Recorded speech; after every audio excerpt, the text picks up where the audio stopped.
እንጾም ጾም ኣብ ቅድሚ እግዚአብሔር ቅቡል ክኸውን እንታይ ክንገብር ኣለና? እዚ ሕቶ እዚ ኣገዳሲ እዩ። ምክንያቱ ክንጾም ከለና ቀንዲ ዕላማና ንሕና ናብ እግዚአብሔር ክንቀርብ እግዚአብሔር ከዓ ብምሕረቱ ንዓና ክቐርበና ስለ ዝኾነ እቲ ዕላማ ማለት እዩ። ስለዚ ምጽዋም ጥራይ ዘይኮነ ከመይ ኢልካ ትጸውም ምፍላጥ መሰረታዊ ነገር እዩ ማለት እዩ።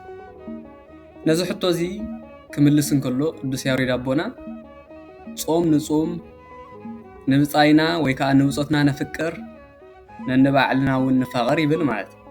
ስለዚ ሓደ ክርስቲያን ጾም ክጸውም ኣለዎ። እንዳጾመ እንከሎ ግን ነዚ ዝጾመ ጾም ብፍቕሪ ደኣ እምበር ብጽልኢ ክገብሮ የብሉን።